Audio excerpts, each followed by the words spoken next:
Halo Titiwers dan Tetewers semuanya. Jumpa lagi di channel Look and Like, menceritakan, menggenjotkan, dan membancrotkan. Di musim pandemi seperti ini tentunya titiu kalian merasa sepi. Jangan lupa untuk selalu dirawat, dimandiin, disabunin, dan diputar-putar agar tidak loyo.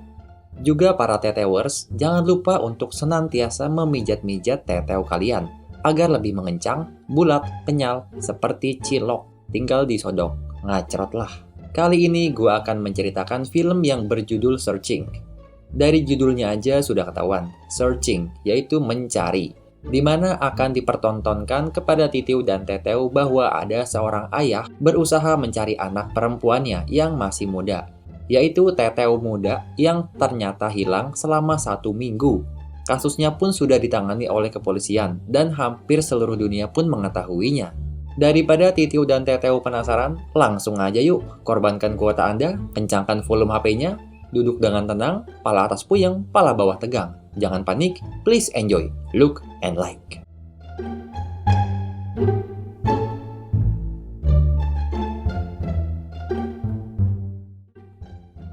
Film dimulai.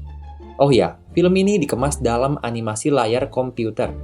Ya nggak semuanya sih, tapi animasi tampilan komputer di film ini sangat banyak. Sepasang titiwers dan tetewers yang sudah menikah dan mempunyai anak perempuan bernama Margot. Nggak tahu kenapa namanya Margot, waktu kecil sering main di got kayaknya. Kehidupan mereka terlihat begitu indah dan kasmaran. Titiu dan teteu selalu terlihat bahagia karena kebutuhan pengencrotannya selalu terpenuhi. Ya namanya juga udah nikah, jadi mau ewew kapan saja pun boleh. Hingga suatu ketika, ibunya Margot terkena penyakit kanker dan harus meninggal dunia. Tersisa seorang titiwers, yaitu ayah yang bernama Jim, dan tetewers muda, yaitu seorang anak perempuan yang bernama Margot. Hidup mereka tidaklah mudah semenjak ditinggal oleh ibunya. Seketika dan seketitiu, Jim menelepon Margot, yaitu anaknya, untuk mengajak VCS. Ia marah karena Margot tidak membuang sampah.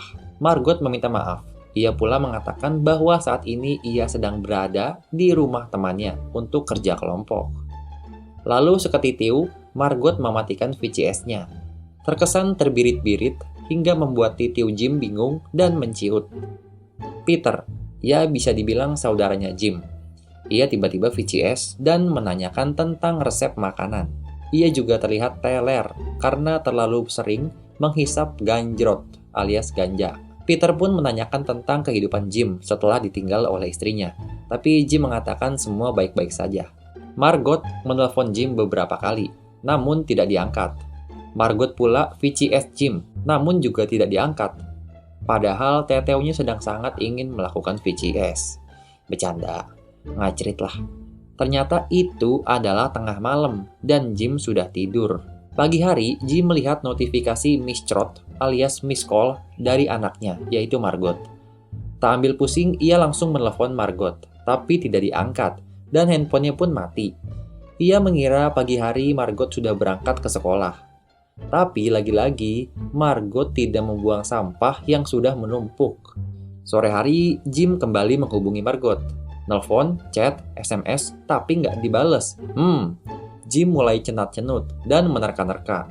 Ia mengira Margot si anak teteu itu ngambek kepadanya. Jim baru ingat bahwa sekarang adalah hari Jumat, yang berarti jadwal Margot untuk melakukan les piano. Saat ia menghubungi guru pianonya, gurunya malah bingung dan menyatakan bahwa Margot sudah berhenti les piano dalam 6 bulan terakhir. Jim semakin bingung karena setiap minggunya ia selalu memberikan uang les piano kepada Margot. Nah loh, kemana uangnya? Pasti uangnya dipakai untuk maboy dan ngacrot sama temennya. Jim menelpon sahabat istrinya, yang ternyata anaknya satu sekolah dengan si Margot. Ibu-ibu itu mengatakan bahwa Margot kan sedang pergi camping ke gunung bersama anaknya dan teman-teman lainnya. Jim akhirnya bisa tenang. Walau titiunya sedikit kesal karena bocah teteu itu alias Margot tidak memberikan kabar. Keesokan harinya, Jim mengangkat telepon dari Isaac, yaitu anaknya dari ibu-ibu yang semalam dia telepon. Tapi Isaac mengatakan bahwa Margot tidak ikut camping. Entah apa alasan Margot, tapi dia tidak ada dan tidak ikut pergi ke gunung.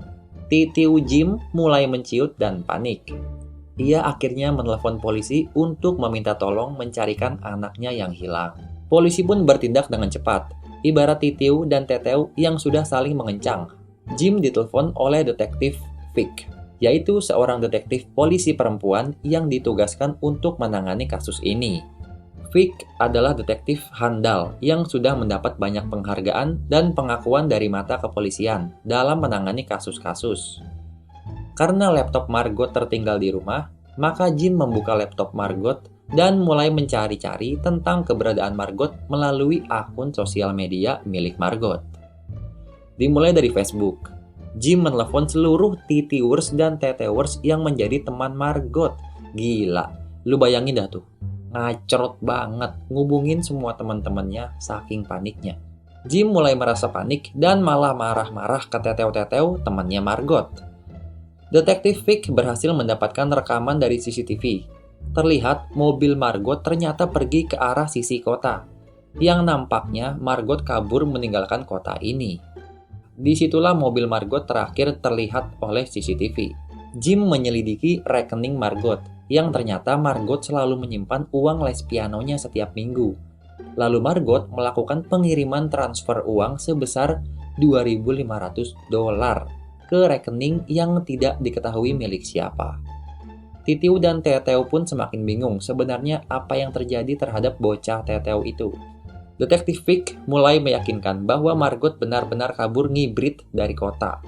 Margot membuat semacam KTP atau identitas baru, dan juga uang $2.500 itu dikirim kepada dirinya sendiri. Jim yang panik, Titiunya sudah semakin menciut, membuka sosial media Margot yang lain selain daripada Facebook, dari mulai Tumblr, Instagram, hingga ia menemukan Ucast, yaitu platform untuk live di sosial media. Dan di sana pun terdapat dokumen yang tersimpan pada Ucast. Ada banyak sekali video live Margot. Jim pun menontonnya satu-satu dengan Titiu yang semakin mencuit.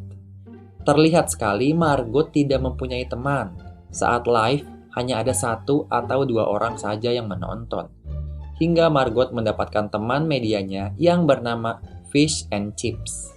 Ia pun merasa senang bisa kenal Fish and Chips, walau hanya lewat media.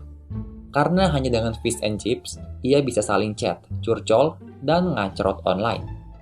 Detektif Vic pun menyelidiki tentang Fish and Chips, lalu menyatakan bahwa Fish and Chips tidak ada hubungannya dan terbukti tidak ada sangkut pautnya. Semakin bingung. Lalu sekelebet, Jim menemukan video Margot yang menyatakan bahwa tempat itu adalah tempat terbaik di dunia, yaitu sebuah danau yang ternyata letaknya tidak jauh daripada titik di mana mobil Margot terakhir terlihat. Vic dan Jim bergegas menuju ke danau tersebut. Titiwers dan Tetewers, benar saja. Seluruh polisi dan pihak berwajib beserta wartawan dan wartawati, juga wartawacrot, mendatangi danau tersebut. Mereka hendak menarik mobil Margot yang ternyata tercemplung di dalam danau tersebut. Lalu Titiwers dan Tetewers, ternyata jasad atau mayat Margot tidak ada di dalam mobil. Hanya ditemukan uang sebanyak $2.500 dan bercak darah di sofa mobil, hingga kasus ini dianggap menjadi kasus penculikan. Lalu, kemana Margot? Siapa yang menculik? Titiuku semakin mencuit. Berita tersebut tersebar ke berbagai platform media, TV, internet, YouTube, koran, dan menjadi viral. Polisi mengizinkan orang-orang untuk boleh menjadi sukarelawan untuk membantu polisi mencari Margot di hutan belantara dekat danau tersebut. Suatu malam, sekelebet, Jim melihat foto-foto investigasi pada mobil Margot, dan ia melihat ada jaket yang berlambangkan Vince, yaitu lambang yang sama dengan bajunya Peter. Masih inget kan Peter, saudaranya si Jim? Jim membuka pesan antara Margot dengan Peter, dan benar aja, ternyata hal-hal mencurigakan pun terbongkar. Hampir di setiap malam, Margot selalu bermain ke rumah Peter. Sepertinya Peter telah bermain titiu dengan Margot. Atau jangan-jangan Peter lah dalang dari semua ini. Jim langsung mendatangi rumah Peter dan mengajak Peter berbicara. Dari mulai nada rendah, nada tinggi, hingga Jim menghajar Peter dan memintanya untuk mengaku atas perbuatannya. Tapi, Titiwers dan Tetewers, ternyata Peter mengaku bahwa ia memberikan ganjrot dan Margot ketagihan menghisap ganjrot. Walau Peter sudah melarangnya, Margot tetap ketagihan ngegele. Margot gele tiap hari. Jadi, bukan Peter pelakunya. Seketitiu dan seketeteu, Detektif Vic menghubungi Jim dan menyatakan bahwa kasus ini telah selesai. Margot telah dibunuh. Jeng jeng jeng, titiu gua pun seperti ingin meledak. Randy Kartoff, yaitu Titiwers tua bangka yang baru saja bebas dari penjara 6 tahun lalu atas kasus narkoba dan pelecehan seksual. Ia membuat video kesaksian, ia menyatakan bahwa telah menculik Margot, memukuli Margot, dan menghabisi Margot, lalu membungkus mayat Margot pada tas koper, sehingga tidak akan ditemui oleh orang-orang. Detektif Vic langsung menyelidiki dan juga mengakui bahwa saat kepolisian bergegas tiba di tempat Randy Kartoff, pria itu sudah meninggal, yang nampaknya menembak dirinya sendiri. Detektif Vic pula menyelidiki DNA yang ada pada darah di mobil Margot cocok dengan pria tersebut. Dengan ini, dinyatakan bahwa Margot telah dibunuh, kasus pun ditutup. Saat malam hari, Titiu Jim mulai merasa pasrah dan akhirnya ia mengisi data dan juga informasi untuk proses penguburan Margot yang dikirim melalui email. Tetiba dan tetitiu, seusai Jim mengirim email, ia melihat salah satu foto brosur yang memperlihatkan seorang Tetewers cantik. Tapi kok agak mencurigakan gitu? Kayak pernah lihat, teteu yang sangat tidak asing. Jim menyamakan foto wanita tersebut dengan Fish and Chips, yaitu sahabat sosial Margot pada aplikasi Livecast. Masih ingat kan? Titiu Jim pun mulai bingung, kok sama ya? Lalu Jim mencari foto-foto Fish and Chips di Google dan ada banyak banget foto Fish and Chips. Jim mulai curiga dan ia pun mendapatkan kontak orang tersebut lalu menelponnya. Jim menanyakan apakah ia adalah Fish and Chips, seorang pelayan restoran seperti yang ia akui dalam akun Livecast. Apakah ia pernah ditelepon Detektif Vic dalam kasus hilangnya Margot? Dengan terkejut dan terheran-heran, wanita itu mengatakan bahwa ia sama sekali tidak tahu tentang kasus Margot. Ia bukan Fish and Chips, ia juga tidak pernah ditelepon polisi. Di momen ini, titiu-titiu mulai mengalami pengencrotan yang sangat ngacrot. Jim menghubungi Vic, tapi tidak ada jawaban. Justru yang menjawab adalah pihak kepolisian. Mereka pula menyatakan turut berbelasungkawa dan juga menyatakan apresiasinya terhadap Detektif Vic yang sudah bersedia mengajukan dirinya untuk menjadi detektif sukarelawan dalam menangani Margot. Jim pun bingung ketika mengetahui bahwa Vic adalah detektif sukarelawan. Jadi, Vic bukan detektif yang ditunjuk, namun ia mengajukan dirinya. Tarak takdung ngacrot, sangat mencurigakan. Jim pun mencari tahu tentang kebenaran detektif Vic. Dan apa yang didapat? Terlihat foto jadul detektif Vic bersama dengan pria titiu tua bangka. Masih ingat pria ini? Dia yang ngebuat video dan mengaku telah membunuh Margot, lalu ia bunuh diri. Jadi gimana nih Titiwers dan Tetewers? Akhirnya Detektif Vic ditangkap. Ia menjadi tersangka atas kasus ini. Ia pun menceritakan semuanya. Ternyata yang terjadi adalah Robert, yaitu anak dari Detektif Vic, pelakunya. Ia menyamar menjadi Fish and Chips dan menggunakan foto wanita cantik. Ia berteman dengan Margot melalui sosial media, yaitu Ucast. Ia membuat cerita-cerita palsu yang membuat Margot simpati dan tertarik untuk bertemu dengannya.